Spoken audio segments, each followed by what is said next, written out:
Now let's examine this issue further, and we're being joined live from our Kano studio by the Executive Director of the Civil Society Legislative Advocacy Center, CILAC, Mr. Anwar Rafsanjani. A pleasure having you with us on the News at 10. Thank you very much. Good evening. How would you assess the anti-corruption fight in the country by the government as things stand today? Well, the government just resumed now, and we have not yet to see proper agenda for the fight against corruption. And that is why civil society are worried and concerned that we are yet to see the direction of government in terms of policy, pronouncement, and action, beyond just the sack of, or rather the suspension of the EFCC chair, and maybe perhaps the invitation from the DSS to the former central bank, the former central bank of Nigeria. I think it is important, and that will really set the tone for the fight against corruption. If we see proper pronouncement and action, policy direction in the fight against corruption by Tinubu administration, this will go a long way in terms of sending a strong signal to Nigerians that corruption cannot be no longer tolerated or accommodated. So until when we see those, personal commitment from the government to begin to take drastic action towards reducing corruption because of its negative consequences, as we all know, it is as a result of corruption that we have found ourselves in the kind of development crisis that we have. Insecurity has increased because of corruption. Social amenities have collapsed because of corruption. Education, healthcare center, everything because of corruption. So corruption has done a terrible damage to our well-being in this country, and that is why what I expect this government, even though Tinubu administration has not yet pronounced anti-corruption as a major governance issue, but he must, if really we want to get out of this quagmire we find ourselves, and for the international community to have confidence in our country to invest, there must be clear policy statements and action by Bola Tinubu administration not to tolerate corruption. Because if we fail to do that, then it will be difficult for international community, for even the Nigerians, to believe that the government is out there to ensure that corruption and corrupt person are not having their way. First thing that they need to do is to ensure that full implementation of national strategy on the fight against corruption.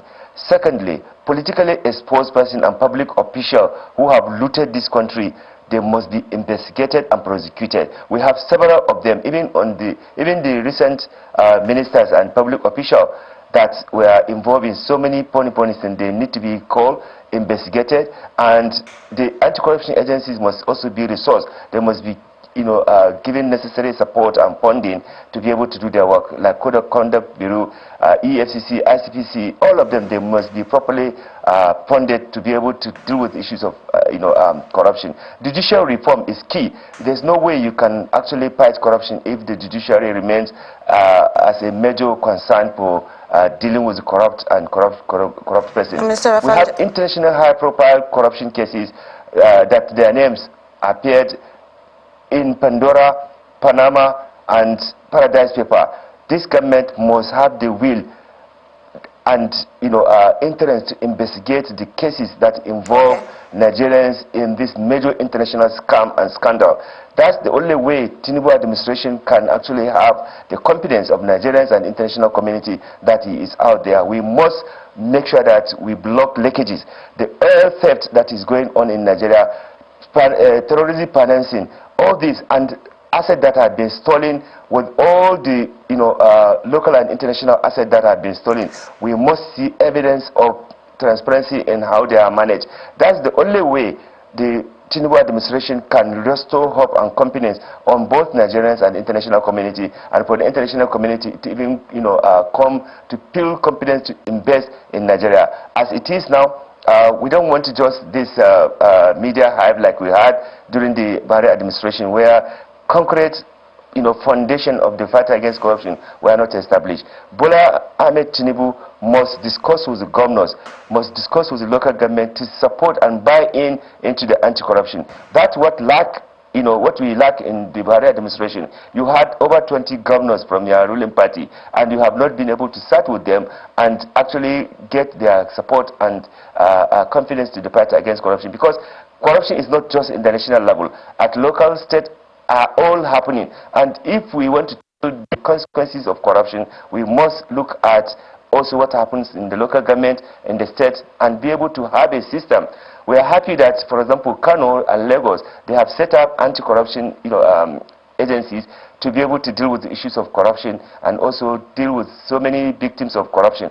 We urge the Bola Tinubu administration to equally make sure that state and local government buy into the fight against corruption and have full implementation of public procurement law, have full implementation of freedom of information, make sure that the whistleblowing is also passed, make sure that all the other anti-corruption initiatives initiated by either the former president or by even the Obasanjo administration, they are in full implementation. It is the only way that will guarantee Nigerians that corruption and corrupt people are not welcome. And Mr. not appoint anybody in public office who has corruption cases. If he does anything like that, it will not give confidence to Nigerians and international community. Mr. Rafsanjani, you mentioned strengthening institutions like the EFCC. Can you quickly, if in 30 seconds or so, tell us, like a situation where we have the EFCC or the former EFCC boss, Abdul Rashid Bawa, currently undergoing investigation over allegations bordering on abuse of power, and this is what his predecessor, Ibrahim Magu, suffered a similar fate. So what does this trend say about the nation's fight against corruption? Well, the reality is that governments in Nigeria have turned EFCC into a political machinery to deal with perceived enemy rather than dealing with the real corrupt people. You will see them chasing shadow.